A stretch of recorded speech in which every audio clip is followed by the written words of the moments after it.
Hey, what's up everybody? In this video, I'm going to show you how to track and improve user experience metrics, which Google is paying more and more attention to and integrating into their algorithm. So your first step is to establish a baseline of where you're at with your user experience metrics. And the easiest way to do that is to create a Google Doc. And within that Google document, have 4 columns. One for the date of when you first checked, your bounce rate, your time on site, and pages per visit. And what you'll do is you'll include the numbers here, and then as you make changes, you can track how these change over time, and they'll hopefully improve using the recommendations from this video. So no one actually knows how much they use each of these metrics, which one they give more weight to, etc. But we do know that they use user experience metrics, and these are good ways just to figure out how people interact with your site. And it's actually good for conversion rate optimization and things like that, but it's also important for SEO. So that's what we're going to focus on today.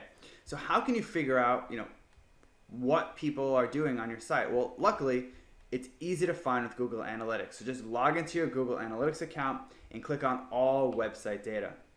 When you do that, you'll be taken to your audience overview page, which shows you some of this information, but you don't want to use this information because this is for both new and returning visitors, right? So for example, bounce rate is when someone comes to your site and leaves right away, okay?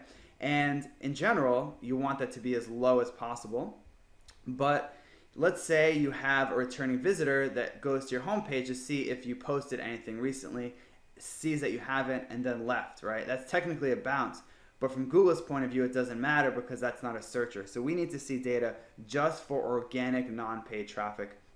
And that's very easy. So under the overview area here, scroll up and click on Advanced Segments. And then click on Non-Paid Search Traffic. And click Apply. And what that does is it drills all this information down to just organic traffic that visited your site from a search. So as you can see, the bounce rate is almost 10% less for searches because that's a lot of new people who are interested in the content. And when you have a lot of return visitors, they tend to bounce because they're just checking for a second to see if you updated with anything new. Okay, so you can look at each of these metrics, but like I said, this is just something to get a baseline of where you're at. Don't be too, judgmental. There's no way to say you should have a bounce rate below a certain percent or pages per visit above a certain percent or average visitor duration above a certain number because it totally depends on where your traffic comes from, what they're searching for, and your vertical. So it's more important just to get this baseline of where you're at. So what you do is you copy each of these. So 62.25%, copy into bounce rate. Okay, and you just repeat that, and this is your baseline of data. Now, if you really want to get more drill down information, and this is something that I would recommend you do, head over to Content tab here, and then click on Overview.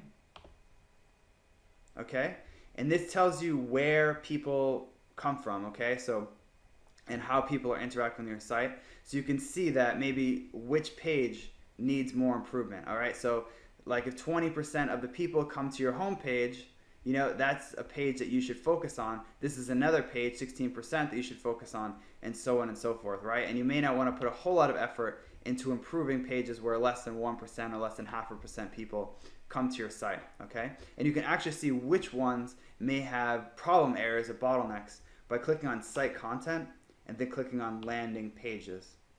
And what that does is it shows you all the landing pages for your site and gives you the average visitor duration, pages per visit, and bounce rate for that particular page. Okay, so sometimes you can see a page that stands out that maybe has some room for improvement. For example, this page about on-page SEO has a bounce rate of almost 80%, and this is still organic traffic. So that's not very good, right? So that's something I would look at and try to improve upon, and put that into my spreadsheet with maybe I want one for different pages that are popular on my site, and see if I can make improvements, okay? So like I said, there's nothing really to be like, this is bad, this is good, but generally, obviously, you want bounce rate to be quite low, and you want pages per visit to be quite high, and average visit duration to be quite high. So that's what we're gonna try to do in this video with the recommendations I'll make next. So the first thing you wanna do is head over to Quicksprout, okay? Because Quicksprout is just a great example of creating a very, very user-friendly site that keeps people on the site and keeps people clicking and keeps them from bouncing. All right, so the first thing you'll notice about Quicksprout and that you should try to have on your own site is that it's a very clean, simple design, right? It's not very cluttered. Right above the fold here is the headline, an image to get you interested, and you can actually read the first sentence of the post above the fold. So this above the fold area is extremely important for design. And this is a way to engage your visitors by having the content front and center. And as you can see, as you scroll down, there's not a lot of distractions here. It's just a sidebar, and here is all empty, and here is all empty. So in general, you want your site designed to be very clean and makes the content easy to read and keeps people on the site. The next thing you want to do is add internal links, and Neil does this quite often at Quicksprout, and it's a great way, as you saw in a different video, to improve SEO, but it also improves things like time on site and improves bounce rate. So when someone first visits this page from a search, they see this link here, right, increasing your web traffic. So they say, maybe I'll click on that, right? And once they click on it, it's no longer a bounce. Okay, so it's no longer a bounce. You've already had 2 page views for that user, and their time on site is likely to be much longer. So whenever possible, or for pages that are not doing well in terms of time on site and bounce rate, consider adding internal links up high in the article, and that can improve those metrics. The next thing you want to do is have compelling copy, especially in the beginning.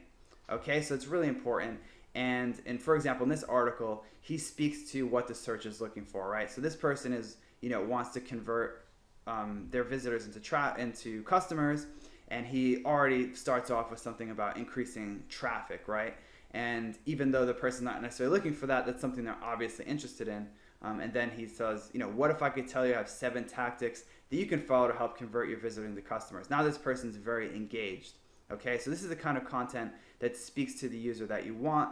And I can't really go into like the basics of copywriting, but as long as you're speaking to the user, your bounce rate and things like that are going to go down. When I see sites for my clients and they have really high bounce rates and low engagement metrics, it's usually because the content is written really poorly and it's not written at the user like this. You want to say you and speak to what they're searching for.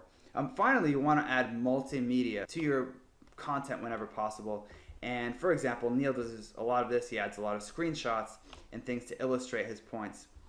So this keeps people engaged. So when you're scrolling down and you just see blocks and blocks of text, you're kind of like, ugh, and people just click away, right? But if you keep seeing screenshots every few hundred words, it does keep you engaged, right? And this is something that makes you want to be like, what is that? And you stop. And over time, that can increase, the time on site, even for this particular, even if they don't see another page, just because they keep stopping.